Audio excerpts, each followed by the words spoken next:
Well, it's been 8 weeks of talking about Sesame Street. 8 weeks since I first asked why it took until Abby Cadabby's debut in 2006, 37 years after the show's debut, for a female Muppet to truly be as important as the boys. And you knew I was going to say this, but 8 episodes later, I'm not sure if I'm any more confident in my answer.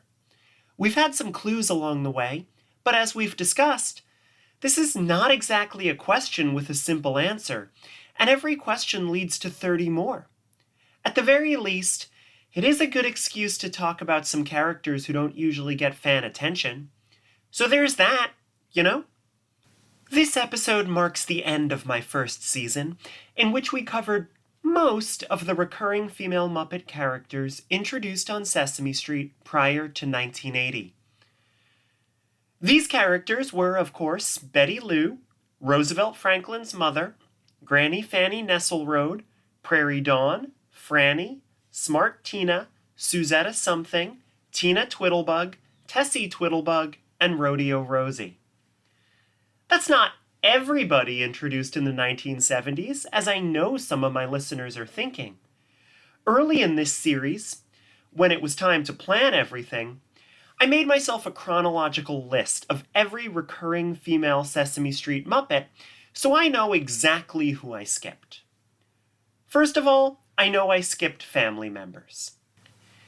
During this period, Granny Bird appeared once in Season 1, Grover's mommy once in Season 3, Snuffy's mom, Sally Snuffleupagus, in one episode in Season 4, Cookie Monster's cousin Monster, not really the most creative name, appeared twice. Oscar's niece Irvine, who was called Irving in the 70s, appeared a handful of times, but more often in later decades. The Count's steady girlfriend, Countess Natasha von Numeral, is probably the one of these who appeared the most on the show, but she definitely fits into this category too. Dear, please, say you will marry me and become my countess. Oh, Count, you are very romantic, but I cannot marry you. Oh, that's one. One time I've asked you to marry me, and you've said no. No. We will be talking about these characters in future seasons, but I'm going to have to tackle most of those family members a little differently. In some ways, many of these characters are more like accessories to the male cast than distinct people, which makes their roles a little different to discuss. So we'll get there, just not this season. I also skipped Gladys the Cow, and let me assure you, that is not because Gladys the Cow is unimportant. Well, why don't you take over? Oh, could I? Oh, well, why, thank you so much. Hey, where are you going? Well, I've got to join my friends, my backup group. Yes, hey, fellas, we've got a gig. Excuse me. Gladys is basically my second favorite Sesame Street character after Prairie Dawn. She's going to need a special, in-depth episode, and I'm going to need some time to plan that. And then the 1980s begin with Grungetta, so we'll be talking about her next season too, and wait, hang on a second.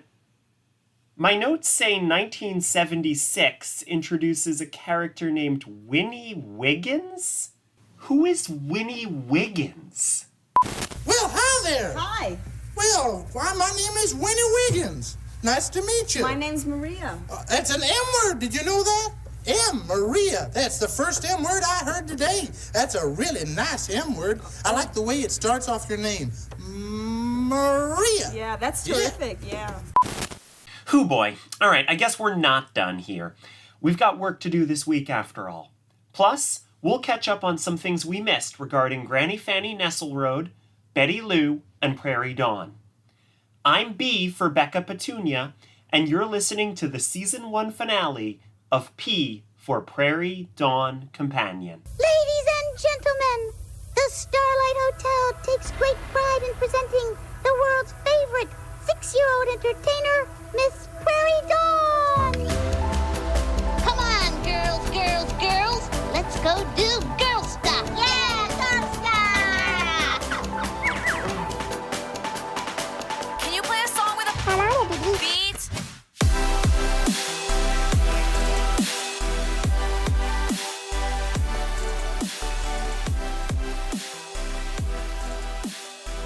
Okay, so Winnie Wiggins.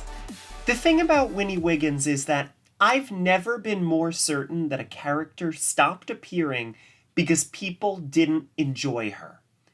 I mean, I guess I can't say that for a fact. No one said it in any reliable sources, and her performer, Richard Hunt, sadly passed in 1992. But Winnie Wiggins only appeared 4 times on Sesame Street, plus 1 background cameo and 1 single book appearance. That means the only character we've discussed all season long with fewer appearances is Franny. The only reason a character would appear that infrequently is if nobody involved with her wanted to keep her around. Especially since, unlike many characters, you can't say that Winnie Wiggins was pointless or nonsensical. So who was she, and what did she do? Well, Winnie was a lavender, live hand anything Muppet, just like Granny Fanny Nesselrode and Rodeo Rosie. She had gray hair and a baggy cardigan, like a stereotypical, eccentric, elderly woman. Like Granny Fanny Nesselrode, but a different, almost identical, eccentric, elderly woman. And as I said earlier, Winnie Wiggins had a very specific role on the show. Mrs. Wiggins was the superintendent of 123 Sesame Street. Mrs. Wiggins, I was just wondering whether or not you began to put the hot water heater in yet. Hot water heater. Yeah. Well, no, not yet. But speaking of hot water heaters, hot heater, 2 H words. 2 very nice H words. Yeah. Come very handy when you need hot water, you know. Yes, Mrs. Wiggins, but maybe I should tell you where it goes. Goes! Oh, there is a G word you can follow anywhere. G, goes. It goes, Mrs. Wiggins, it goes right over there in the basement. Okay? Basement. Right. Basement. Do you hear that way? The way that B just falls right into that word? Basement. More specifically, Winnie is the kindly, bumbling, neat freak superintendent of 123 Sesame, Oscar's Trash Can, and apparently several other buildings on Sesame Street. There are so many storylines they could have built out of that, and we did see some of them. Winnie makes the hot water heater too hot. Winnie helps Maria clean her apartment. Winnie and Oscar clash over whether things should be neat. You can probably imagine other Winnie scenarios that could have had real narrative, educational, and comedic value. But I'll tell you, they definitely aren't comedic because of Winnie's other gimmick that you heard a little bit of in that earlier clip. Winnie Wiggins is basically Count Von Count, except for letters instead of numbers, even down to the fact that she's got the same anything Muppet base as the Count.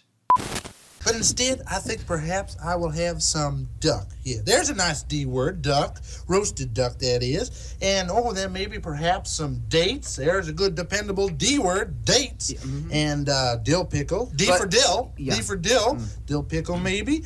And, I don't know, for dessert, maybe some Danish and donuts. D for Danish and D for donuts, too. Which is like, okay, the Count's gimmick of obsessing over counting is funny because of Jerry Nelson's performance. On its own, it's annoying. I mean, it's kind of supposed to be annoying, right? We see adults and other Muppets constantly get tired of him. But it's an entertaining performance because Jerry goes all in with it, with that hilarious accent and that extremely maniacally unhinged diversions that happen when the Count gets stuck counting. Well, here I am, back at the grocer's again.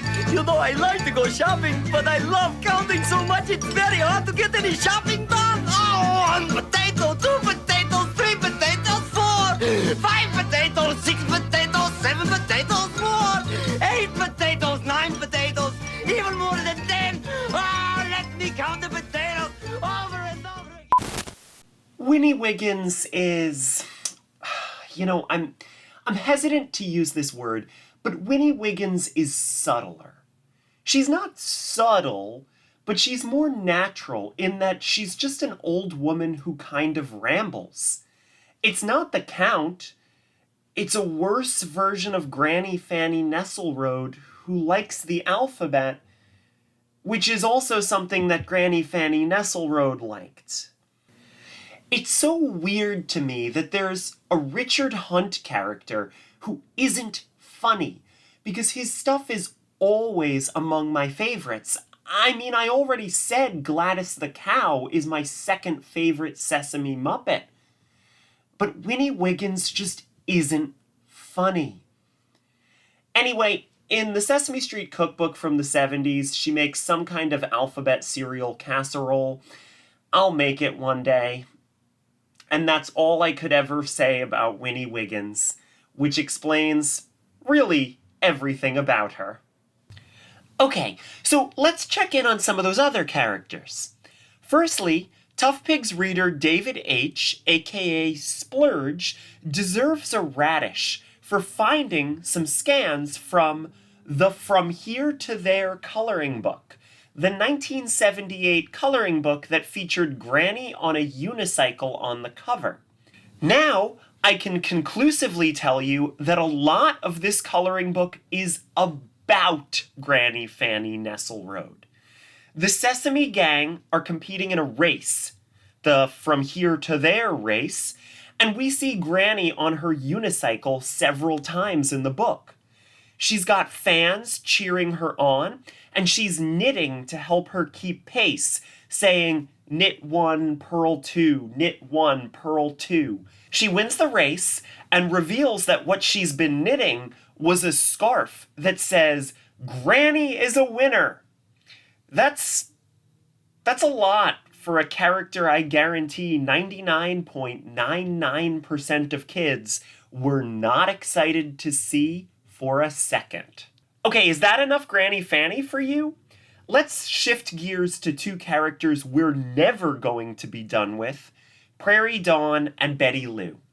I've been saying this is the 1970s season of my show, but if you've been listening, you know that I frequently go beyond that window. For instance, last week, Rachel Garrett Steele and I discussed Rodeo Rosie book appearances from as late as 1992. That's because, for characters with only a few appearances, it makes sense to knock them all out in one episode. But Prairie and Betty stick around for decades and decades and appear in so many sketches, so I was never going to be able to get through every single one of their important appearances in a single episode, nor would I want to. But at the risk of falling behind on them, I want to take some time this episode to address some other notable things they did in the 70s. Again, when it comes to those two, I'll never cover everything, but I'd be remiss if I ignored them completely. So, when Stoph Shear was here in episode 2, we talked about how Betty Lou wasn't much of a character at all. While there are a lot of additional Betty Lou sketches I could discuss from the 60s and 70s, there isn't much to say about any of them. She once wanted to read a book. Oh, look at that! A great big book! That's the thing about Betty Lou. She's not usually much, but she's always around. Stephanie D'Abruzzo couldn't remember whether she had a consistent performer in this era. And folks, Stephanie D'Abruzzo remembers everything. But in episode 2, Stoph and I settled on a brief period of consistency where Betty Lou was defined by her unexpected love of the grotesque before she simply became a girl who's nice, if she showed up at all. As the 70s went on, her lack of appearances become even more noticeable. As far as I can tell, she has 2 starring roles in books for the rest of the 70s, and they're merely starring roles in short stories that make up larger anthologies. In 1978, in the Sesame Street bedtime storybook, she appears in the story Betty Lou Lends a Hand, written by Emily Pearl Kingsley with art by Tom Cook. This is definitely what I knew Betty Lou from as a little kid. And you may remember this is also how I knew Rodeo Rosie. In this story, Bert wants to show his friends an envelope he just got in the mail, but it blows behind a fence. Each Muppet tries to use their signature talent to get the letter, to no avail. For instance, Harry Monster, who's the strongest, tries to lift the fence, and Sherlock Hemlock, who's the smartest, tries to look for clues. This is when Rodeo Rosie tries to use her loudness to yell at the envelope. Remember? That Rodeo Rosie, she sure made a lot of sense. Anyway, eventually Bert asks Betty Lou to try, and she succeeds in grabbing the envelope through a crack in the fence because she's the smallest. The end. That's Betty Lou's starring role. She saves the day not because of any notable personality trait or attribute she's worked on, but because she is small. This is nothing. It's actually less than nothing, because Betty Lou isn't even the smallest one in this story. Prairie Dawn is also in this story, and in an extremely literal way, she is the exact same size as Betty Lou. Truly, this is the most boring way to make Betty Lou a main character.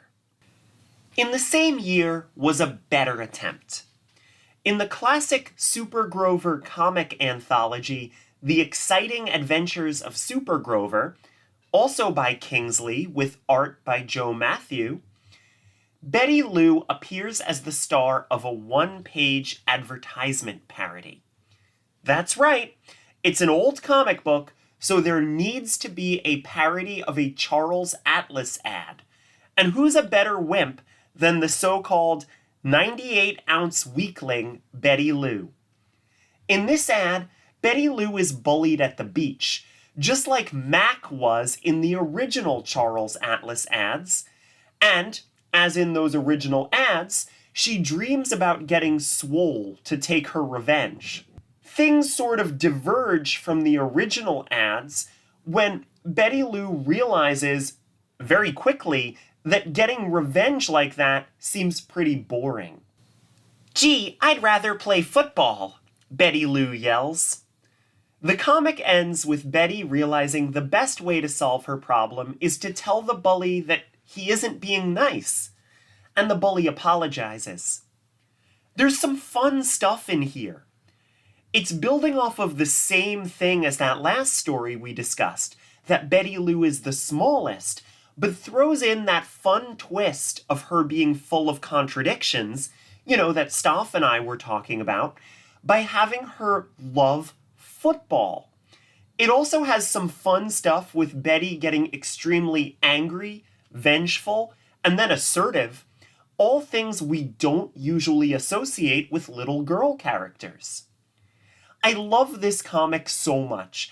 It could have been a really fun angle for Betty Lou as we move into the 1980s. But, spoilers for next season, it wasn't, or at least it wasn't consistently. But if anyone was getting more consistently angry, passionate, and assertive, it was Prairie Dawn. Looking at these late 1970s books and records, you can see just how well defined her character was becoming. Prairie's role was to be more competent than everyone else, very aware of her self-worth, and impatient with other characters' silliness. Sometimes in the Muppet fan community, we say that Prairie Dawn didn't really develop a strong character until the 1990s, but I'd argue it's all right here, albeit mostly in transmedia material, all right here in the late 1970s. Here are some highlights.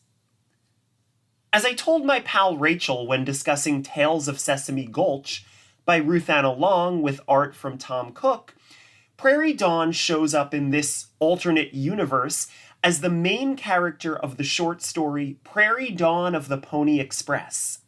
Here, during a mail run, Prairie is kidnapped by a group of Anything Muppet bandits. But Prairie isn't scared. Instead, she's frustrated at how terrible these bandits are.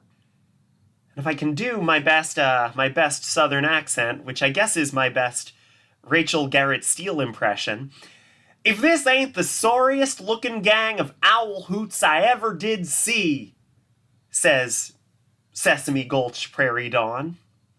Turns out the bandits kidnapped her because they wish she'd deliver mail to them, and Prairie thinks this is ridiculous. She's frustrated, but then she teaches the bandits that they have to send mail to get mail. It's really good Prairie material. She's a teacher who wants what's best for her students, but a teacher who absolutely also gets frustrated with her class. We see that again in 1977 on the Sesame Street fairy tale album, where Prairie teaches Grover that fairy tales don't have to end with marriage after being frustrated by his simplistic, trope-filled storytelling.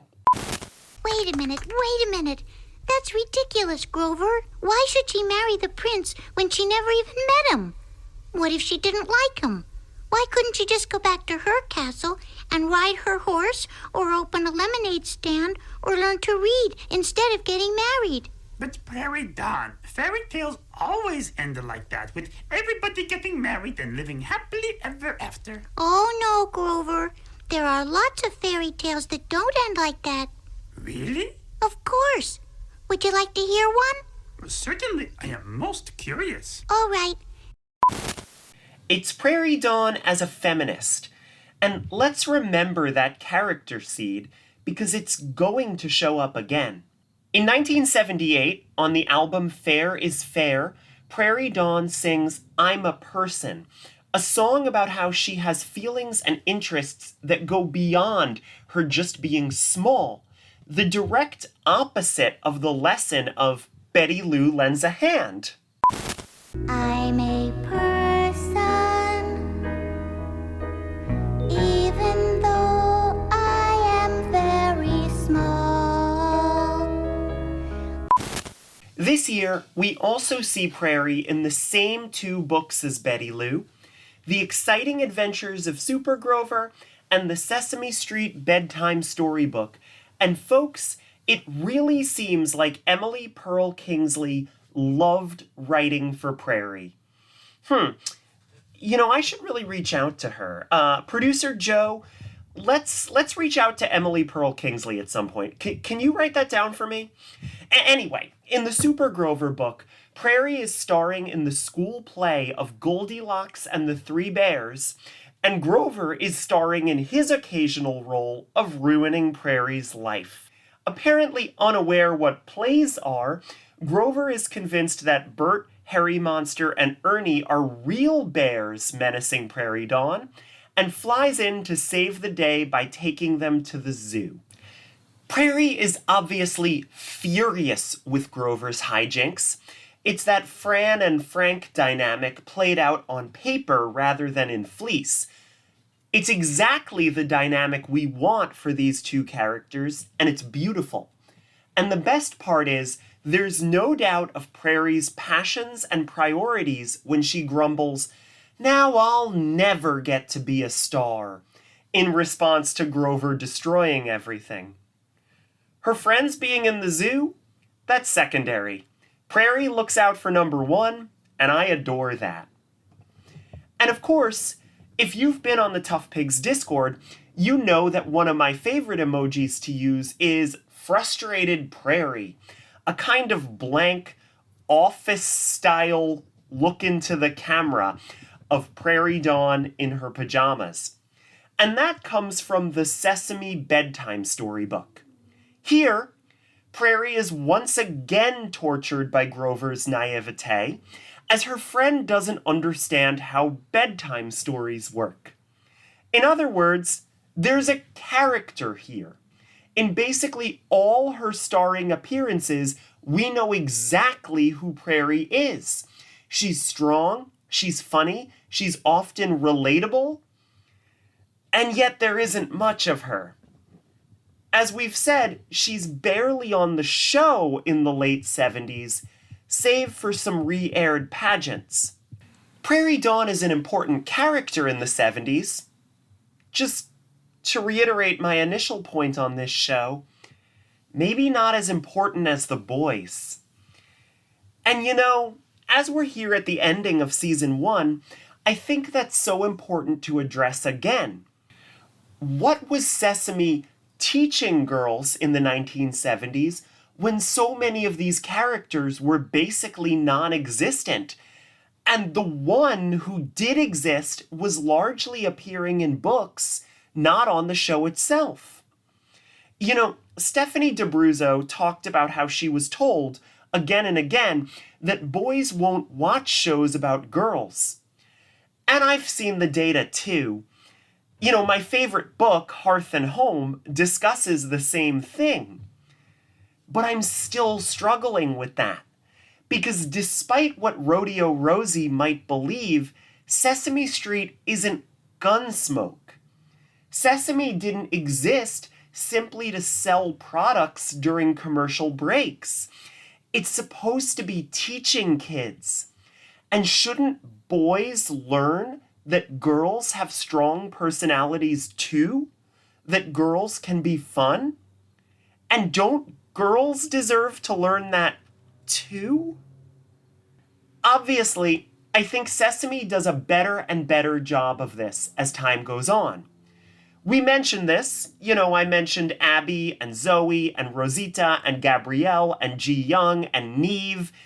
Well, maybe not Neve, because as far as I'm concerned, Neve is non-binary, but we'll get to that in like 5 years or so.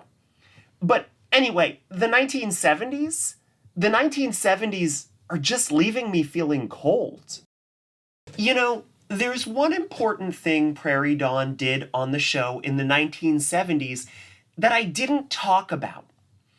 It's a street scene that never re-aired, and one that's so hard to find that we only seem to have footage of it in black and white. In episode 401, from Sesame Street's third season in 1972, Prairie Dawn is excited about her carpentry kit and thinks that maybe she wants to be a carpenter when she grows up. This is obviously not a job we typically associate with women. It's not considered a feminine job.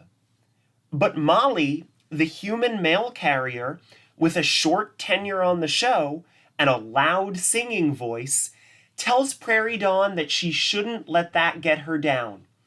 And she belts out a song that will become one of the main Sesame Street standards. You know, I think I want to be a carpenter when I grow up. Do you think I can? Do I think you can? I sure would like to. Oh, you can be what you want to be. See what you want to see. Believe in yourself. Just believe in yourself. Oh, you can go where you want to go. Do what you want to do. Believe in yourself. Just believe in yourself. Folks may say you're different, that you've gone and lost your senses, but the world is yours to walk in. Go ahead and leap the fences, and you'll see. Believe in yourself, and the world belongs to you and me. It's a feminist anthem, folks. The you and me is women and girls. Believe in yourself will be used in other contexts later on, but in its first appearance on May 8th, 1972, it's about this. And I hope kids of all genders watching the show understood what Molly meant and what Prairie needed to hear. Girls matter just as much as boys. Girls can do anything, no matter what other folks say. And you know, this season, I hope you all learned that. I mean, I hope you already knew that, to be honest. But as you might have noticed, this season all of my guests were women.